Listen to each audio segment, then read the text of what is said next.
Para hacer la presentación de la mesa, ¿no?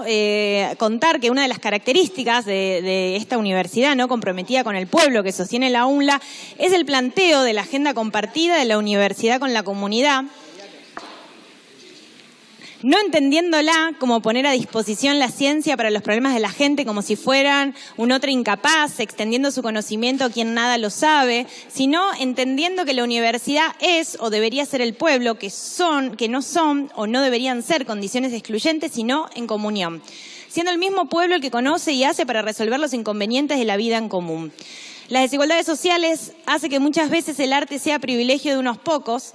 A pesar de la cultura de élite que domina, hay una cultura popular que resiste, que vive, que contagia y se expresa como creación y liberación. En ese sentido, el proyecto Pichuco, del cual se vertebra esta mesa, es una acción concreta de esta agenda compartida, haciendo identidad, ampliando derechos, acercando mundos. Para ello contamos con Valeria, Daniel y Julio, que abordarán distintos aspectos de esta experiencia que enorgullece a la comunidad UNLA, y para lo cual le vamos a dar primero la palabra a Valeria Suárez, que es la secretaria académica de nuestra universidad, es licenciada en Ciencias de la Comunicación y de la licenciatura en Filosofía de la UBA, es consejera superior en la UNLA por el claustro docente en 3 periodos, es docente concursada en la Universidad de Lanús y la Universidad de Buenos Aires, ahora en licencia, en áreas de teoría de la comunicación, gestión académica y vida universitaria. Así que le damos la palabra a Valeria. Gracias. Bueno, siendo este día tan frío, estando acá y siendo todos y todas las que somos, es un montonazo. O sea, me hace muy feliz, quiero decírselos. Sobre todo porque incluso siendo la secretaria académica y que me toca participar de distintas instancias de formación, en general más formales, pero hay algo que me parece realmente importante de marcar, que todavía no tenemos quizás la práctica de juntarnos desde lugares que no sean tan curriculares. Creo que muchos y muchas son de educación acá, ¿no? Y me parece totalmente vital lo que estamos haciendo hoy acá, aunque tengamos mucho frío, y me parece como destacado.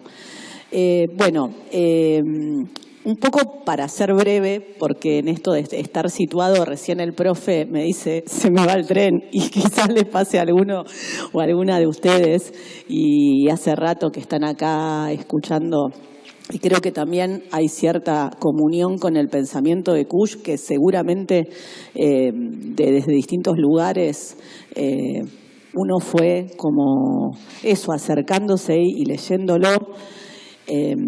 Y un poco porque me parece que está este suelo común de inquietudes, si no, no estaríamos acá hablando de estas cosas, y porque la propuesta del Centro Ugarte de Mara, que me parece súper valiosa y no tan frecuente, que es que vengamos a hablar de algo que hicimos materialmente, me lleva realmente a casi no decir prácticamente nada, porque quiero que hablen mis compañeros.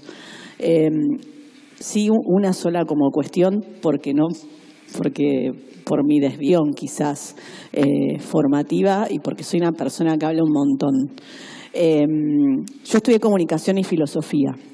A mí la verdad que la carrera de comunicación yo la elegí porque cuando tenía 17 años y tenía que buscar una carrera en la universidad pública, que todavía muchas de estas universidades no estaban, me sentía muy inmadura para estudiar filosofía y por suerte hice eso.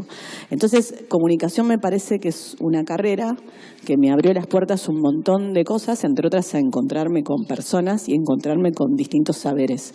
Y que eso, después me tocó ser profesora y tal, básicamente es una carrera que se pregunta mucho en relación a las culturas y se pregunta desde un lugar,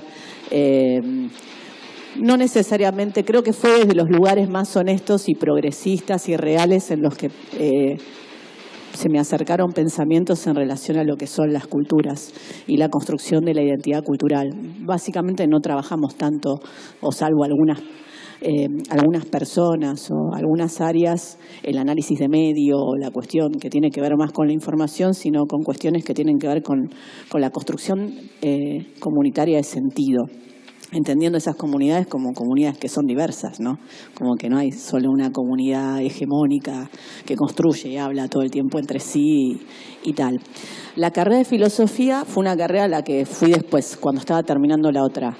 Y ahí me pasó algo, que lo escuchaba a Matías, y creo que también Oscar lo dijo, mencionó a Carlos Cuyen.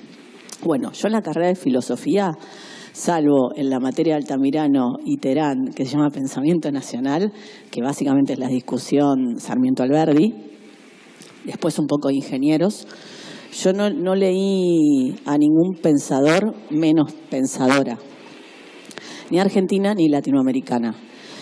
Yo en mi formación de filosofía cursé todo lo que pude cursar, incluso con Carlos Cuyen, que daba ética gracias a una conquista de los estudiantes, porque quien tenía a cargo la carrera, la materia de ética era Carlos Gubariglia, que había justificado desde la ética la obediencia de vida y el punto final, problemas de ética y fundamentos de la educación. Y ni siquiera Carlos Cuyen pudo plantear en su programa a Cush. Así que lo que tenemos que hacer es un montón, pero lo que se está haciendo acá también es algo sumamente valioso. Y ahí, yendo como al terreno de la materialidad, yo celebro, en filosofía se piensa mucho en relación y sobre todo, digo, ciertas ecos. Digo, no hay que uno tiene que discutir, pero uno no se puede pelear con todo lo que uno, desde la tradición en lo que uno viene. Digo, esa es una de las cosas que cómo nos peleamos con nosotros mismos. O cómo vamos a pelearnos nosotros con nuestras propias, reconociendo las cosas que en realidad vienen desde otros lugares, ¿no? La conmemoración es una invitación a volver a pensar. Y ahí me parece que hay un montón de cuestiones que se plantearon acá y que básicamente lo que tendría que hacer es invitarnos a pensar y a hacer cosas, a construir ese mundo común. Bueno, una de las cosas que plantea Kusch es el infierno, con todo lo que implica eso. Bueno, este bandoneón tiene bastante de infierno, con todo lo que implica eso.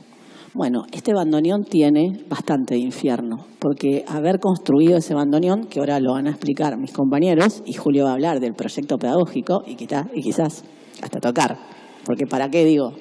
O sea, también ¿para qué eso? ¿Para qué hacemos un bandoneón?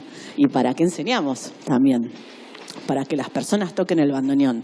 Bueno, yo creo que haber participado, este es el bandoneón, el pichuco número 4. Ahora él les va a contar todo, porque él bajó a los infiernos para poder hacer esto, en todos los sentidos. La construcción de un bandoneón es, piensen que nadie construye en el mundo bandoneones. Y eso no solamente tiene que ver con cuestiones hasta culturales, que el bandoneón es algo que está muy aferrado a la cultura rioplatense y que quizás en algún momento estuvo más o estuvo vinculado a la cultura germana y ya no tanto. Pero incluso hay algo que nos planteaban al principio que era, si ni los chinos construyen bandoneones, es porque esto es un problemón. Y cuando se plantea esto, lo que sigue fue un desafío tras otro desafío.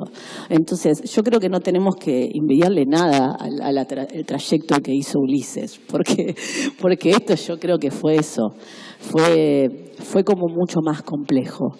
Y hay algo que implica el pensar realmente desde un autor como Kusch o desde una tradición como la del pensamiento nacional y latinoamericano, que tiene que ver con eso, tiene que ver con asumir viajes que son complejos.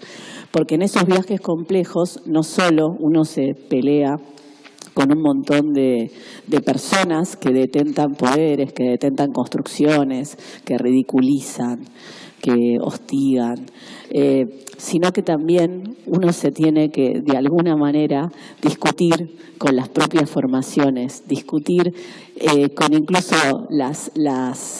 discutir con la materialidad.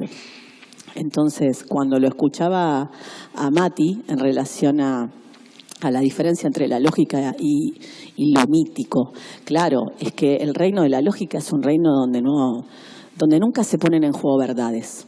Es un reino que uno lo puede aprender, que uno lo puede manejar, mejor, peor. Hay un montón de lógicas. La filosofía después inventó un montón de lógicas. Claro, para seguir con el maxi kiosco. Siempre hay posibilidades de construir nuevos lenguajes y que algunas personas detenten el poder del uso de esos lenguajes. Pero el punto es que cuando pasás al terreno de lo mítico, pasás al terreno de la construcción de sentido. Y cuando tenemos que construir sentido en relación a nuestra vida, y cuando esa vida está atravesada por valores, por ejemplo la justicia social, por ejemplo la inclusión, por ejemplo la otredad en serio, ya la cosa se pone más compleja. Porque uno tiene que descender a los infiernos, porque muchas veces para poder pensar los propios proyectos uno tiene que asumir en serio las propias otredades.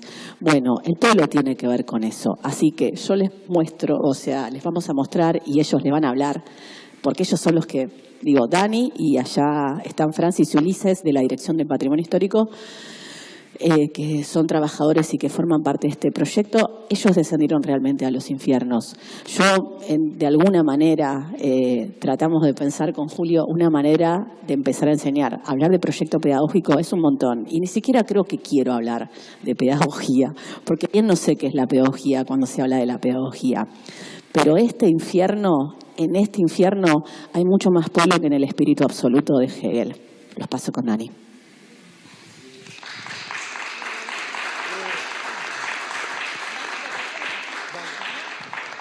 Bueno, eso, lo presento, que es el director de Patrimonio Histórico y Cultural de la UNLA, egresado de la Escuela Nacional de Museología, actualmente es director del Museo de la Estación de Tren de Motechingolo, diseñador y museógrafo del Museo de la Estación de la misma institución, es curador de la muestra Malvinas, Islas de la Memoria, así como también diseñador y museógrafo del Museo Malvinas, Soberanía y Memoria del Almirante Brown, además es curador y realizador del Parque Latinoamericano de Esculturas de la UNLA, curador y realizador de la obra Pueblo Argentino y Malvinas en la UNLA. Gracias. Bueno. La dejó, ¿qué hago ahora con lo que hizo Valeria? La dejó ahí preparada para el gol. Salí, sí. Bueno, gracias por la invitación, gracias por Mara, por haber pensado, y Ana, el tema del bandoneón, como dijo Valeria, bajar a kilos el pensamiento filosófico. Que es yo lo llamo jaramilladas. Jaramillo se le ocurre construir un bandoneón porque a los pibes de los barrios y las pibas de los barrios no podían aprender a tocar el bandoneón porque un bandoneón vale $4.000. Ella toca el bandoneón. Y yo que sabía de bandoneones, nada. Y entonces, primero empiezan a tratar de construir una mega industrialización con diseño industrial. Después vino el macrismo, no tuvimos fondos. Entonces también Jaramillo, con un pensamiento muy cuyano, ella me dice que hay algo entre la mega o la superindustrialización y la artesanía. Y lo cita Figari. Pero por sobre todas las cosas me habla de cuestiones filosóficas, pero me habla de kilos, de las cuestiones prácticas. ¿Y cómo no van a tener en los barrios un bandoneón? Y yo, que soy un gran defensor del patrimonio, que digo que el patrimonio somos los seres humanos, rápidamente me di cuenta que, por suerte, que el patrimonio eran los bandoneonistas. Con el frío que hace soy capaz de quemar el bandoneón. Siempre se ríen cuando digo esto porque me importa nada el bandoneón. Voy a tratar de ser breve porque es una historia que es larguísima. Pero cuando empezamos a hacer el primer pichuco, que fue el 2, empezamos a trabajar con un luthier. Y ahí sí que el instinto... porque en mi formación yo no leía Kusch, yo leía Morgan y Taylor, leía la otredad europea, a Malinowski, a Lévi-Strauss. Entonces, quisieron moldear mi cabeza de otra forma, pero no pudieron. Y por instinto y por justicia social y por el corazón, y porque soy un tipo de este barrio, no, para mí siempre 2 más 2 es 4, y empezamos a hacer el bandoneón. Empezamos con la Casa del Bandoneón. La Casa del Bandoneón enseguida se afrancesó y empezaron a hablar de cosas que yo no entendía, porque me empezaron a hablar de maderas que tenían que tener vetas, que transmitían sonidos. Digo, ¿de qué me están hablando estos tipos? Digo, yo tengo una formación técnica antes de mi formación como museólogo. Soy técnico en mantenimiento de empresas. Por supuesto que no soy carpintero, pero no nací ayer. Y enseguida detecto esto, gracias a todos los expositores anteriores, porque me dieron letra, o me hicieron entender que ese pensamiento que tuve fue así. Siempre conspiramos en nuestra contra. Y viene que bueno, que la madera, que el zinc, que todo, y la madera es importada que van a usar. Entonces empezamos a construir los bandoneones nosotros. Y vino el Pichuco 3. ¿Con qué lo construimos? Con la madera que estaba acá adentro, que estaba en Humanidades y Arte y que estaba en todo el ferrocidio que encontramos en el predio. Muebles rotos, que se fueron los ferroviarios enojados. Nosotros levantamos toda esa madera con Chapu, con Fernando Recupero, con Ale Umar, bueno, con Ulises, con Chiqui, con Francis que está acá, y la guardamos. Y teníamos la madera. ¿Eran maderas alemanas? No. ¿Qué diría Kusch? Si estaría acá, yo creo que estaría contento, justo él. Kusch. Entonces me dicen, los alemanes usan pino alemán. ¿Y qué van a usar? Tienen pino alemán. Pero el sonido va a transmitir el mismo sonido. Entonces lo conozco a Julio y empezamos a trabajar con Julio. Y le digo, Julio, escúchame. Y Julio me hace así, como diciendo, hagan los bandoneones que yo quiero dar clase. Así que usamos todos los tablones que eran los estantes de los repuestos. Creo, Pancho, que de tu oficina debemos tener 20 bandoneones, están hechos de tu oficina. Las cepillamos, las trabajamos y las hicimos. Y aprendimos a hacer bandoneón. No se lo copiamos a nadie. No es un bandoneón copiado. El Pichuco 3 todavía tenía todas las características estéticas de que hizo diseño industrial. Pero en la pandemia, que no abandonamos nunca, nosotros somos esos perros que muerden y retuercen como el cocodrilo, y entonces empezamos a soñar que había que cambiarle también la estética, porque en la estética estaba lo cultural. Así que le pido a Alejandro Umar, nuestro diseñador, que trabaja dentro de un vagón que se llama Vagón Malvinas, que está acá en la universidad. Mira, es más romántico. Tenemos el contenedor y el contenido. Y así que le pido, vamos a hacer un bandoneón nuevo. Tiene que tener filete porteño y no le pongas de esas liras o esas flores de lis, porque no son de nuestra cultura. Y me iba y me manijeaba. Me metía en la cama y todo el tiempo pensaba que nos iban ganando 1-0 y de vuelta. ¿Te parece? Pero los bandoneones tienen lira. Entonces empezamos con el ceibo y después dijimos, vamos a ponerle flores de No Me Olvides. Así que si los franceses tenían la Cruz de Lorena para identificarse como de resistencia, nosotros tenemos la flor de No Me Olvides. Y un hecho que también, perdón que me extienda, pero que no es menor, entendimos que el bandoneón, ya la madera era de acá del predio. En Chingolo compramos el fenólico de acá. No lo compramos en Suiza o en Suecia o en Estados Unidos.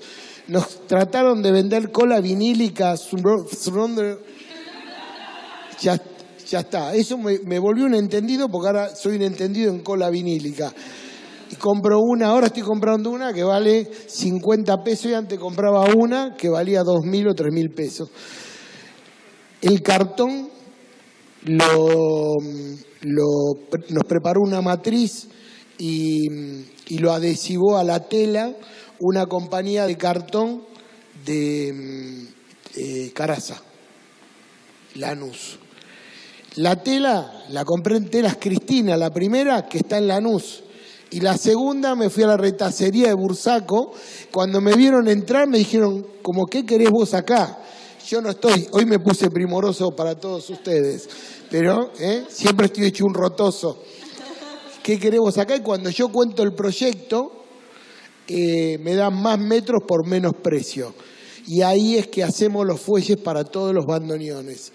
Entonces teníamos la matriz de corte, la tela de Bursaco, el cartón de Lanús, la madera recuperada de un pasado ferroviario tormentoso que le dimos jubilación de bandoneón, el fenólico de Caraza, los botones. Los botones del primer bandoneón valía 100 pesos cada uno hace 4 o 5 años atrás. Hoy estos botones valen 6 pesos cada uno.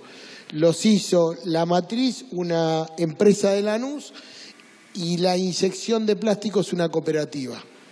Lo único que estamos trayendo de afuera, y todo el mecanismo lo inventamos nosotros.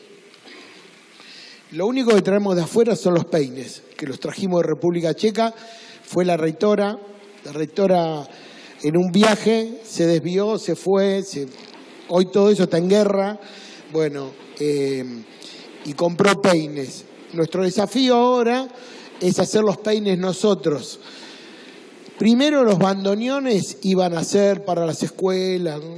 Entonces hace años atrás vendimos una partida de 12, 13 bandoneones al municipio de Lanús, que eran Pichuco 2, con botones negros. Iban a llegar a las escuelas. Yo pude rastrear 1 en una escuela y 2 en un centro cultural. Uno tiene Larreta. Yo no construí bandoneones para que lo tenga Larreta, ni yo no tengo uno, porque son bandoneones del pueblo. Acá es donde hablamos de descolonización y yo lo llamo democratización. Y también tenemos que hacer todo el tiempo hacemos un trabajo con el equipo para no marearnos, porque es un instrumento que te marea, te vuelve loco, empezás a hablar en francés, porque alemán es muy difícil, entonces enseguida, che, ¿por qué lo hiciste así? No. Reunión de equipo. ¿Qué pasó? No, como diría la rectora, ¿qué pasa? ¿Te estás haciendo los rulos? No, ninguno es luthier, pero el bandoneón salió porque había una voluntad, porque es como un ejemplo cuyano, echado en kilos, puede decirse así. Y después una de las cuestiones, bueno, acá también está diseño industrial mezclado, con nosotros trabajando codo a codo, está el director Guillermo Andrade, está Daniel Bosani, es el coordinador general del proyecto, que no sé cómo no me mata, y sigue apostando, pero el trabajo que tiene el verdadero sentido es el que hacemos con la Secretaría Académica, con Valeria y con Julio, porque pudimos entender que el bandoneón lo tenemos que dejar acá. ¿Por qué? Porque nosotros le estamos dando uso y somos guardianes, una palabra que me encanta. Somos guardianes, nosotros somos guardianes y vienen estudiantes, unos 14 estudiantes, más o menos son de bienestar, más o menos 14, y toman clase adentro del vagón o en el edificio Lola Mora, que siempre hay madera cortada, y hay 4 bandoneones que están trabajando en cooperación y en el programa permanente en Jóvenes Líderes y en la aula de los jóvenes. Y siempre tenemos bandoneones disponibles. Por ejemplo, vamos a Monte Chingolo y en la Biblioteca Popular, 10 bandoneones, y Julio le enseña a 10 al mismo tiempo. Entonces el valor fundamental del bandoneón es crear bandoneonistas. Y para mí es un valor poder trabajar codo a codo ese tema con la Secretaría Académica, que también me tiene una paciencia total. Bueno, gracias Julio. Julio está dando clase. Bueno, me gustaría que cuenten la experiencia del programa de verano. Claro, arrancó hace muchos años con unos cursos con los no docentes, pero hoy tenemos en nuestro poder 30 bandoneones. El bandoneón no se fabrica en el mundo. ¿Por qué? Perdón, Julio. ¿Por qué dice Valeria que fui al infierno?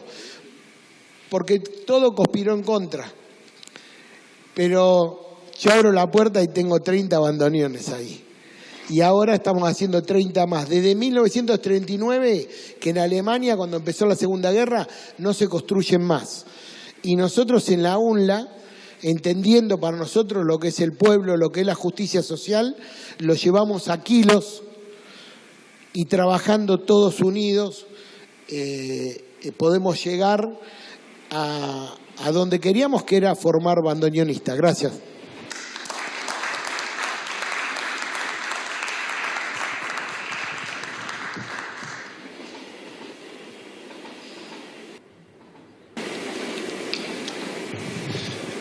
A ver si no nos traiciona porque está medio frío. Ahí va. Y bueno, y este fue un objeto que se inventó a mediados del siglo XIX en Alemania para una música muy popular, muy simple.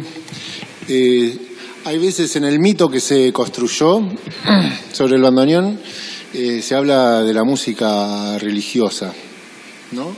Pero para ser más exacto, es para procesiones.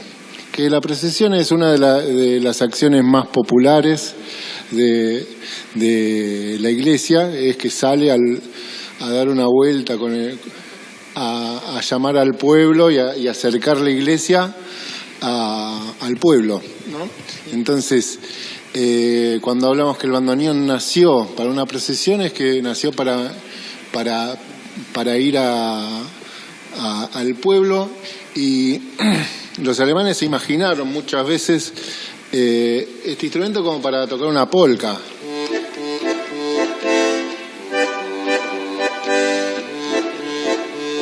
Que con 3 o 4 teclas abriendo y cerrando ya se armaba el baile, ¿no? Pero llegó acá al Río de la Plata y empezó a tomar otra voz, y los músicos que estaban buscando, y las músicas, aunque no están relatadas, que estaban buscando una identidad a principios del siglo XX, finales del XIX, empezaron a usar este instrumento que se había inventado hacía 50 años, y tomó una voz con nuestra música, con el tango, con la chacarera, con el chamamé, ¿no? Y está un primo del bandoneón, que es el acordeón, tuvo muchísimo más impacto en más naciones, ¿no? En los corridos mexicanos, en los vallenatos colombianos, en la música francesa, ¿no? Los Balcanes con el acordeón, los pasodobles. Ese primo que quizás era más accesible en el aprendizaje. Cómo aprender un acordeón en un primer momento es mucho más accesible, a pesar de que sea bastante más difícil fabricarlo, ¿no? Fabricar un acordeón es muchísimo más difícil por un sistema de acordes que tienen en la izquierda, pero este instrumento, el bandoneón, en algún punto dejó de fabricarse, tuvo menor impacto por este talón de Aquiles, que es cómo enseñarlo de manera más accesible. Y desde la Secretaría Académica, desde el proyecto Pichuco, pensamos de manera integral hacer más accesible el bandoneón, no solo como objeto, sino como incorporarlo y cómo empezar a hacerlo, volver a hacerlo música popular. Un poco que siempre se inventa la rueda, ¿no? Volvimos a inventar la rueda, en un momento fue muy masivo el bandoneón también. Hay fotos de acá, de los talleres de Remedio Escalada, con talleristas que tocaban bandoneón y no eran afrancesados, como dice Dani López, sino que era un bandoneón accesible, ¿no? Y los talleres y la manera de encarar este puente hacia el bandoneón que fuimos construyendo, con tablaturas, con cancioneros, con una mirada distinta para llegar a hacer música sin la teoría musical. Todos esos caminos acercan al bandoneón y hacen que podamos hacer música en los talleres que hicimos con los no docentes, en los talleres de verano, el programa de verano, con niños y niñas de los comedores de la zona, con estudiantes de muchas carreras que estamos haciendo ahora junto con Bienestar y Compromiso Universitario, y es acercar el bandoneón y tender ese puente de alguna manera. De teoría no hablo demasiado, no sé, voy a tocar bandoneón, que es que recién escuché que era un pensamiento, podía ser un pensamiento. Humillá, dale. Uy, tengo dos micrófonos. Me nacieron. Mirá cómo te pusieron micrófono. Me nacieron. Ah, me salieron.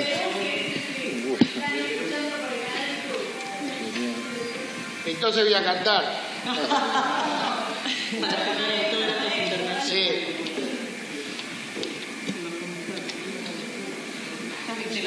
Primero lo dejo que caliente al maestro.